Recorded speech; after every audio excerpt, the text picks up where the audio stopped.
여러분, 지난 성탄절 시즌에 카드를 받으시거나 카드를 보낸 경험이 있으실 거예요.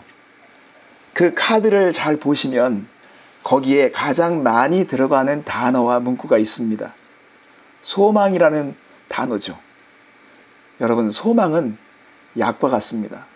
사람들은 이 소망으로 치유가 되고 소망으로 용기를 갖게 된다는 것을 아는 거예요. 그런데 사실 소망은 막연할 수 있습니다.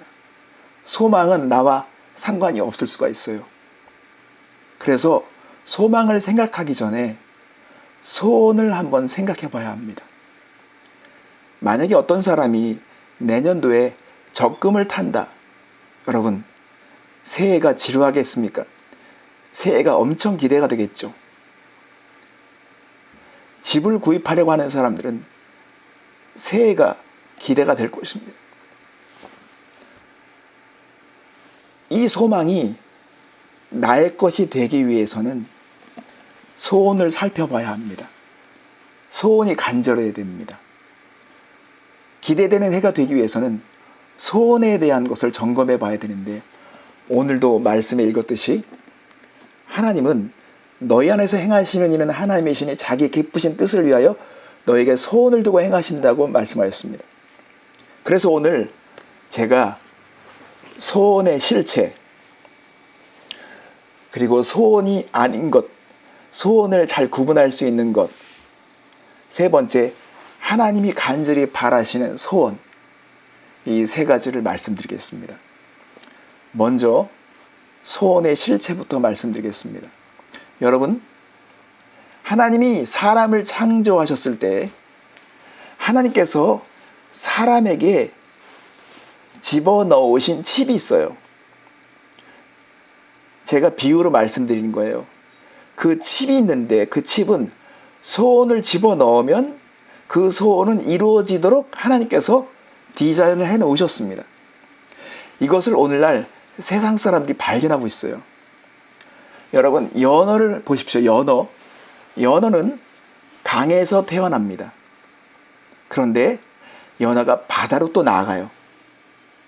그러다가 새끼를 낳을 때쯤 되면 다시 강으로 거슬러 올라갑니다. 굳이 강으로 올라가요. 이게 회귀하는 본능인데 연어에게는 하나님께서 그렇게 하도록 데이터를 만들어 놓았기 때문에 연어는 굳이 강으로 가서 새끼를 낳는 거예요. 철새들이 1000km 이상을 날아서 이동하는 것도 그들에게는 그런 본능이 있습니다. 진돗개가 이 섬에서 저 섬으로 옮겨놨는데도 굳이 주인을 찾아가는 것도요, 그 개 안에는 그들만의 어떤 회귀 본능이 있다는 것이죠. 그것처럼 하나님이 사람을 창조하셨을 때 사람은 소원을 가지면 그것이 이루어지도록 하나님께서 설계해 놓으셨다는 거예요. 우리는 이것을 믿어야 됩니다. 그런데 왜 이것이 안 되는지 그건 나중에 설명해 드리겠습니다. 여러분, 그래서 사람은요, 악한 소원이든지 선한 소원이든지 소원이 분명하고 간절하면 그 소원은 이루어지게 되어 있습니다. 아담, 하와는 선악과에 대한 소원이 있었어요. 이거는 악한 소원이죠.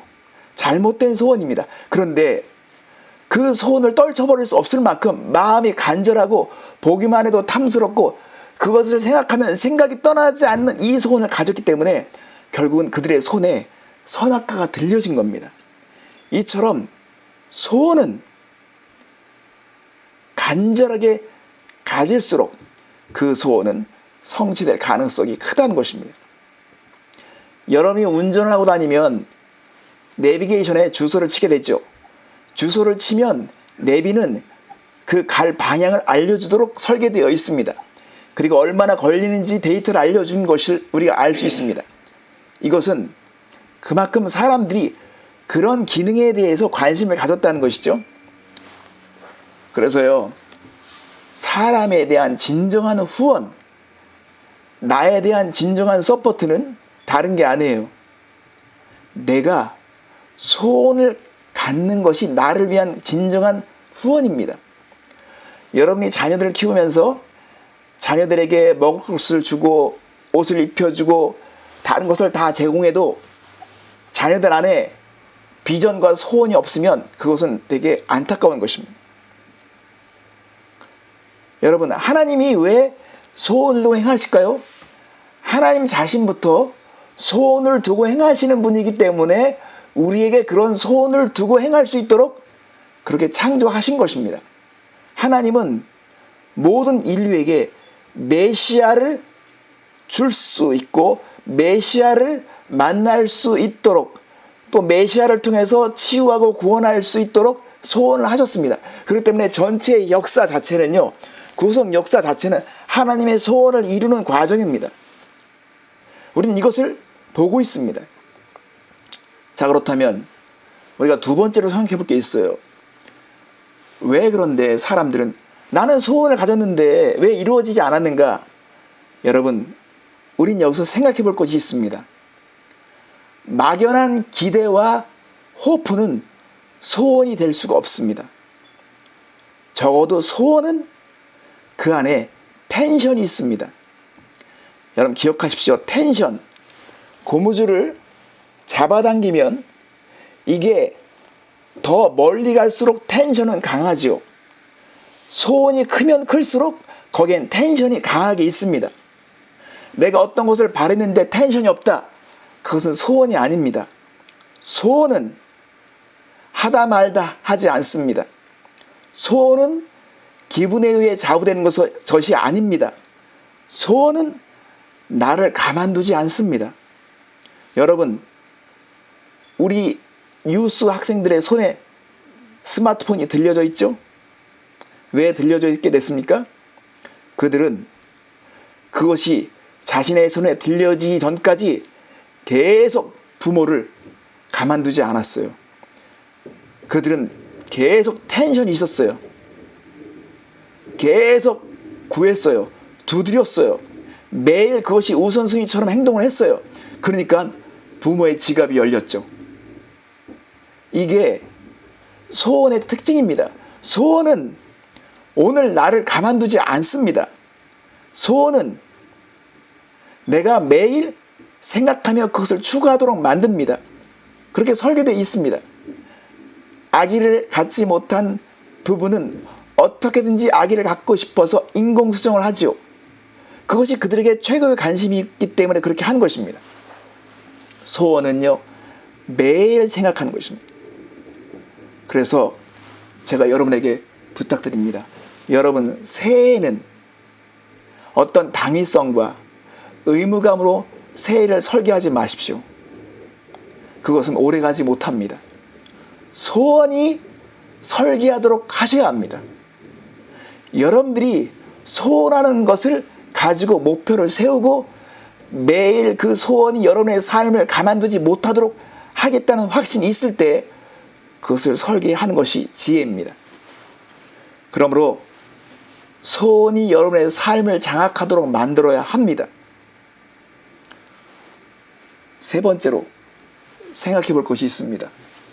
여러분, 제가 아까 말씀드렸듯이 악한 소원이든지 선한 소원이든지 인간이 그 소원을 간절히 가지면 그것은 반드시 행동하게 만들고 우선순위를 바꿔버리고 습관까지 형성하고 결국은 그 목표를 향해 간다는 것을 말씀드렸죠. 그런데 하나님은 우리에게 이 소원에 대해서 좀 더 차별화된 것을 갖기를 원하십니다. 여러분, 하나님은 우리가 세상 사람들이 갖는 소원보다 더 넘어서 세상 사람이 갖지 못한 소원을 먼저 갖게 되기를 원하십니다. 이 세상 사람들이 갖는 소원과 중첩되는 소원을 우선순위로 갖기를 원치 않습니다. 그래서 먼저 그의 나라와 의를 구하라고 말씀하신 것도 그런 이유예요. 만약에 사람들이 이 세상 사람이 갖는 소원만을 품는다, 그러면 그것이 세속화되는 거예요. 그것이 우상이 되는 것입니다. 사람들이 부자가 되고 싶지요. 돈을 많이 벌고 싶은 소원을 품지요. 그런데 이것이 이루어지면 그들은 하나님과 관계에 문제가 될 때가 많습니다. 여러분, 1000불을 벌 때 100불을 뗄 수 없다면 10만 불을 벌 때 10,000불을 떼는 것은 불가능합니다. 그래서 우리는 어떤 소원을 구할 때 지혜로워야 합니다. 왜 하나님은 먼저 그의 나라와 의를 구하라고 말씀하셨는가? 그것은 하나님 자신을 위한 것이 아니라 우리가 우리의 소원이 우선순위가 잘못되었을 때 우리는 우리의 삶이 불행해지고 망가진다는 걸 아신 것입니다.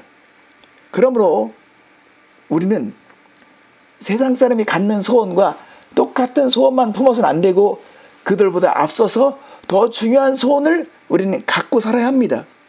그래서 다윗은 시편 37편 4절에 여호와를 기뻐하라, 저가 내 마음의 소원을 이루어 주시겠다 말씀하였습니다. 성도 여러분, 하나님이 원하시는 것을 소원하잖아요. 그러면 그 사람 안에 하나님의 소원을 집어넣어 주신다는 겁니다. 하나님의 소원을 집어넣어 주시면 하나님이 그 소원을 하나님이 직접 이루십니다. 다윗은 시편 27편 4절이면 one thing, 나는 한 가지를 소원했습니다. 나는 한 가지만 소원합니다. 난 이것보다 더 중요한 소원이 없습니다. 내가 여호와의 전에서 하나님의 임재 앞에서 하나님을 예배하며 하나님의 그 영광을 경험하는 것, 영광 안에 있는 것, 이것이 나의 소원이다 라고 했을 때 하나님은 그 소원을 흡족하게 여기셨습니다. 여러분 보십시오. 다윗보다 더 강력한 권세를 누린 왕이 있었습니까? 다윗보다 더 안정된 나라를 다스려본 왕이 있었습니까? 다윗은 부귀가 주어졌어요. 정복자로 살았습니다.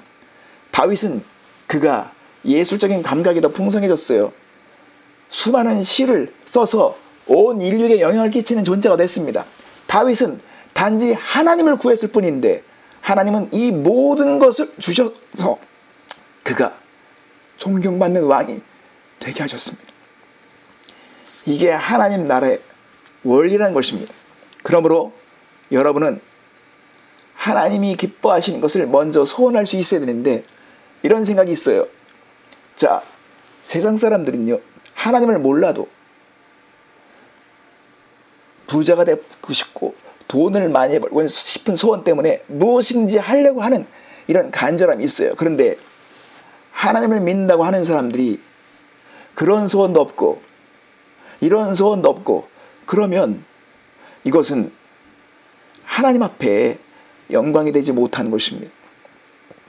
그래서 우리 안에 간절한 소원이 있어야지 그 소원을 가지고 하나님께서 불을 지피실 수 있기 때문에 여러분 소원을 점검해 보셨으면 좋겠습니다. 내가 새해를 맞기 전에 나에게 있어서 간절한 소원이 무엇인가? 내가 벌써부터 나를 긴장시키고 나에게 텐션을 주고 내 하루를 새롭게 재편할 수 있도록 만들고 있는 소원이 무엇인가? 그 소원을 생각해 보라는 것입니다. 기억하십시오. 어떤 소원도 없으면서 하나님 나라를 구한다는 말은 이치에 맞지 않습니다.